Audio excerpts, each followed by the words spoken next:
कर्ज माफी नक्की मिळणार कोणाला, याचा फायदा कोणाला होणार, आपण पात्र ठरणार की नाही? चला, ह्याच प्रश्नाचं अगदी सोप्या सरळ भाषेत उत्तर शोधूया, जेणेकरून कोणताही गोंधळ राहणार नाही. तर सगळ्यात आधी हे समजून घेऊ की ही नवी योजना नक्की आहे तरी कशी. कारण ही नेहमीसारखी सरसकट योजना नाहीये. शासनाने यात शेतकऱ्यांसाठी 2 वेगवेगळे मार्ग ठेवले आहेत. आणि हे मार्ग कशावर अवलंबून आहेत? तर कर्जाच्या परतफेडीवर. हो, बरोबर. ह्यात 2 मार्ग आहेत. एक आहे संपूर्ण कर्जमाफीचा आणि दुसरा आहे प्रोत्साहनपर अनुदानाचा. आता कुणाला माफी मिळणार आणि कुणाला अनुदान, हे सगळं गणित अवलंबून आहे कर्जाची तारीख आणि त्याच्या परतफेडीवर.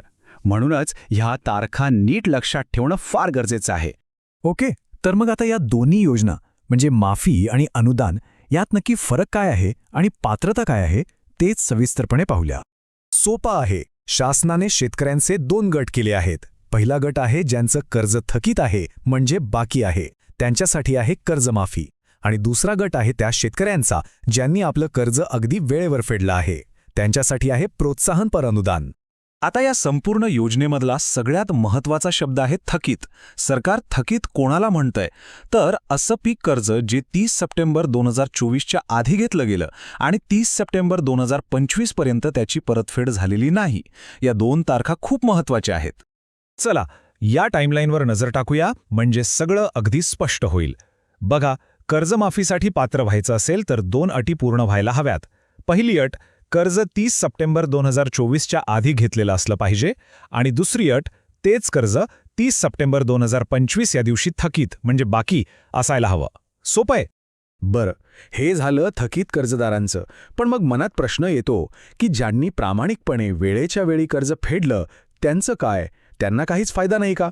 तर थांबा, असं अजिबात नाही. त्यांच्यासाठी सुद्धा सरकारने विचार केला आहे.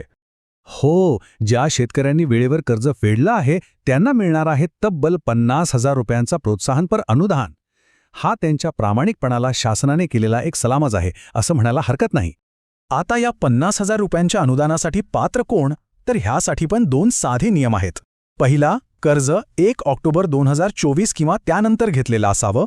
आणि दुसरा, त्या कर्जाची परतफेड 30 सप्टेंबर 2025च्या आधी झालेली असावी. एकदम सरळ. ठीक आहे, नियम तर समजले. पण आता सगळ्यात महत्त्वाचं, बँकेत चक्रा न मारता, कुणालाही न विचारता स्वतःची पात्रता घर बसल्या कशी तपासायची? यासाठी फक्त आपलं बँकेचं पासबुक हातात घ्या. त्यात फक्त 2 गोष्टी तपासायच्या आहेत. एक म्हणजे 2024-25 या वर्षात आपण कर्ज नक्की कधी घेतलं ती तारीख बघा. आणि दुसरी गोष्ट म्हणजे ते कर्ज फेडल्याची नोंद आहे का, आणि असेल तर ती कोणत्या तारखेची आहे. बस या 2 गोष्टींवरून आपण कर्जमाफीत बसतो की अनुदानात हे लगेचच कळेल. चला, आतापर्यंत आपण जे काही पाहिलं ते सगळं एकाच ठिकाणी एका नजरेत पुन्हा एकदा बघूया, म्हणजे डोक्यात अगदी पक्क बसेल. तर बघा, एकदम सोपं गणित आहे. कर्जमाफी कोणाला? ज्यांनी 30 सप्टेंबर 2024च्या आधी कर्ज घेतलं आणि ते 30 सप्टेंबर 2025 पर्यंत थकवलं, त्यांना 2 लाखांपर्यंत माफी मिळेल. आणि प्रोत्साहनपर अनुदान कोणाला? ज्यांनी 1 ऑक्टोबर 2024 नंतर कर्ज घेतलं आणि 30 सप्टेंबर 2025च्या आत परतफेड केली, त्यांना मिळतील 50,000 रुपये. सगळं स्पष्ट आहे. आणि जाता जाता एक महत्त्वाचा प्रश्न. सरकारी योजना तर येतच असतात, पण त्यांची अशी अचूक आणि योग्य माहिती वेळेवर मिळणं किती महत्त्वाचं असतं, नाही का?